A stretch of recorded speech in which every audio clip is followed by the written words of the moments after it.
Welcome to Harry TV. We're preaching the gospel.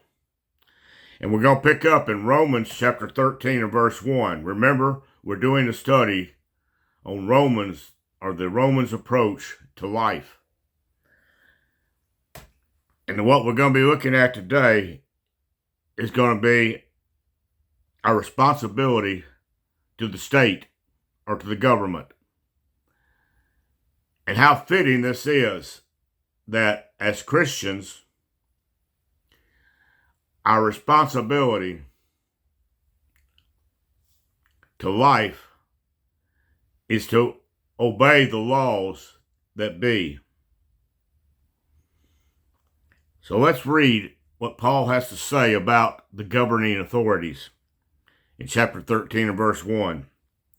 Let everyone submit to the governing authorities, since there is no authority except from God, and the authorities that exist are instituted by God. God instituted authority. God instituted government authority over our lives. He instituted it. Okay? It is God's accepted authority. So then, the one who resists the authority is opposing God's command, and those who oppose it will bring judgment on themselves. They administer authority. If we resist the authority of the police, of the ruling authorities in the government, he says we're opposing God. We're opposing God's command. And those who oppose it, that is, it is God's command, will bring judgment on themselves. So it is the responsibility of the authorities to see to it that God's commands are carried out. Thou shalt not commit adultery. Thou shalt not murder. Thou shalt not steal. As an example. For rulers are not a terror to good conduct, but to bad. If you're doing what you ought to be doing, and you're behaving yourself, you have no fear of the authorities. Do you want to be unafraid of the authority? Do what is good, and you will have its approval, for it is God's servant for your good. Okay? Now, he's saying this amidst the fact that there was a wide persecution going on against Christians that followed the way of Jesus. But that was being done by the Jews mainly, and also some of the Greeks. If you remember, Paul was put before the Romans, which is the authority of that day, and they found nothing wrong in him because he hadn't broken none of the laws. There's no reason to be afraid. But there were those that just didn't like people following Jesus. They wanted people following the law of God, obeying the Mosaic law. They wanted people submitting to Jewish customs and Jewish ways. Do what is good, and you will have its approval. You know, the law won't hold anything against you as long as you're doing what is right. But it is God's servant for your good. But if you do wrong, be afraid, because it does not carry the sword for no reason. For it is God's servant, an avenger that brings wrath on the one who does wrong. That policeman carries a gun. In that day, it was a sword as a weapon. Nowadays, we see policemen having a gun strapped to their side. They have blackjacks. They have knives. They have weapons. But they don't pull those weapons unless they have to. Don't do something that would cause them to pull their weapons and come against you. If you're doing what's right and doing what's good, but the bad person who goes into a store to rob it and break the law, or he breaks into a house and he's raping a woman, the law has every right to come in and to stop it. That's the law. And to carry that bad person off to jail.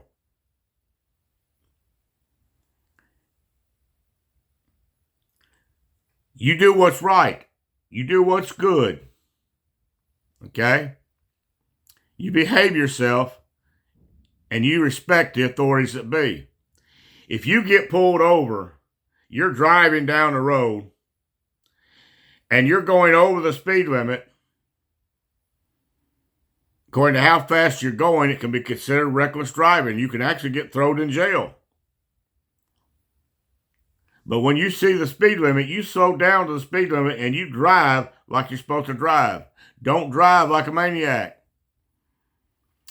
If you're breaking the speed limit, that policeman has a right to pull you over and give you a ticket. And if you resist, and if you refuse, and you try to fight him, then he can throw you in jail over a speeding ticket. Respect that lawman. That lawman pulls people over for traffic violations. Also is the very one that when somebody's robbing a bank or they're going in and robbing a store, convenience store or something, he's putting his life on the line to come in and to stop that bad man, that robber, from his misconduct. And many times he's putting his life on the line. And we need to appreciate our law enforcement officers. You know, I've gotten stopped before. I've gotten pulled over. But I don't get mad and I don't get upset. I actually thank him. Because I said, you're right. I need to watch my speed a lot more closely, and I need to behave myself. Or maybe you run a stop sign, and maybe you didn't really notice the stop sign. You're distracted, and you run right through that sucker. You ever done that? Oh, and there's a cop. Every time I do that accidentally, not thinking, there's always a cop sitting there. Woo! So pay attention to what you're doing. But if you do get pulled over, show respect to that police officer. He is there to keep the peace. He's there to protect and to serve. And I think they do a very good job for the most part. Yes, there are those that abuse their authority. That too will be taken care of. God will take care of that. Or they'll be taken care of because they will get caught. But respect the police. Respect our military servants. Okay? Show them due respect because they are there to protect us. Just like in Minnesota, what's going on there? All the illegals and the bad people, the criminal element, over 1,000 they've collected up. And people are in the streets. Of course, those people in the streets are also part of that group. Okay, that small group of people that taking advantage of government wherever they can.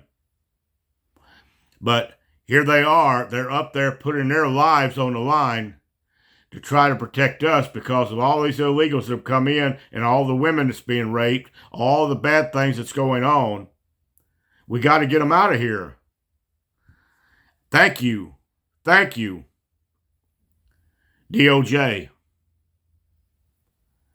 Department of Justice, thank you so much. And ICE, I appreciate you. I appreciate you, and if you come to my home, knocking on my door, I'm going to open it up. You want to check things out? I've got nothing to hide. Come in and check it out. I'm not hiding anyone. If they're here, I didn't know they were here. But I appreciate ICE. I appreciate the Department of Justice. They're trying to clean the things up. There's been a lot of criminal activity and a lot of bad people in our government, politicians. They need to go to jail and do time. They're not above the law. We need to respect the law. For it is God's servant and avenger that brings wrath on the one who does wrong. Therefore you must submit not only because of wrath, but also because of your conscience.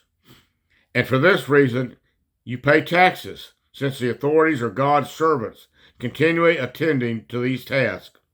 Pay your obligations to everyone, taxes to those you owe taxes, tolls to those you owe tolls, respect to those you owe respect, and honor to those you owe honor. Now, I don't like paying taxes. I really don't. But taxes are a necessary evil. You know, in our country, we were built on the idea that the American people and our forefathers, that we would never be taxed. And the way we made our money to support government was through tariffs. Tariffs on the imports. That's how money was gained. We rebelled against England. Remember the Boston Tea Party? I don't know how much you know about that, but that Boston Tea Party, we rebelled. It was because of taxation. They were taxing us to death.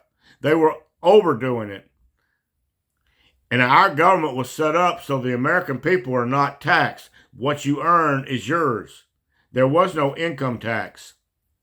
Not until about 1913, okay, is when it came in. We actually had Social Security before the income tax. The way Social Security was paid, it was paid through the tariffs on the imports. It was kind of like being paid back. The American people, we were paid back into the Social Security funds from the tariffs that we had plenty of. Then the income tax came in because of World War I. Oh, we got to finance the war. Well, no, we don't. It wasn't our war to start with. It said as soon as World War I's over, the income tax will fade out and be gone, but it didn't. And then came World War II, and there's been one excuse after another.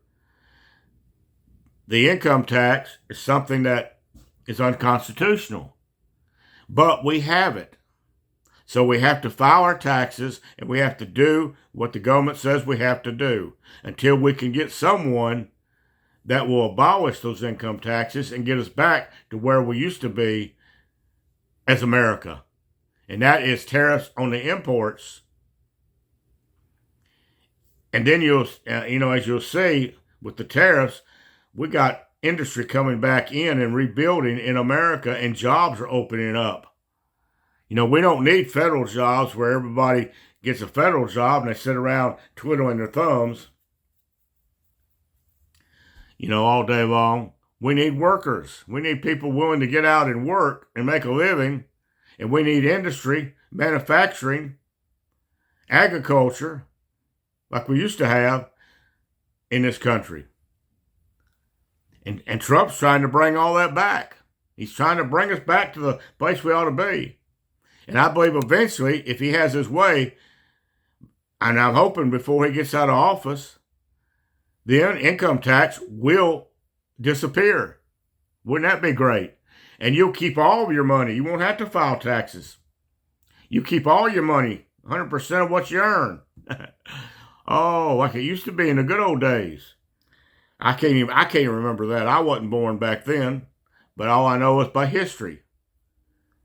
But we have taxes, and we pay our taxes, and we pay our tolls where there are tolls to be paid.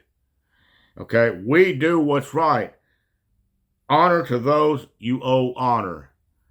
Respect the authorities that be. Don't rebel and start fighting with them. Work with them and try to understand they've got a job to do. And if we're doing what we ought to do, and we're doing right, and we're living the life that we ought to live, a right life, we don't have to worry about those authorities. Man, we can smile and say, thank you for being there. Thank you for protecting us when we see someone is pulled over, or when we see a robbery is taking place and the police are there. to stop it. Thank you. And I say again to our military and to our police force, thank you very much. I appreciate what you do. I really do. I appreciate the job you have. It's not an easy job. There's sometimes maybe all you're doing is drive around in a car, but when you get busy, you're busy. And I would rather you just be driving around in the car and we all live at peace and do what we're supposed to do. But we don't live in a perfect world. Respect the authorities that be. Part of the Christian life, the Romans' approach to life, is to respect the authorities that God has ordained in our lives. Show respect. I want you to look below at God's plan for mankind. I want you to read and study God's Word. Come back and study with me God's Word. Okay? We're going to pick up in Romans 13 and verse 8 next time. We're going to talk about love, our primary duty. Okay? God bless. So I'll talk to you next time.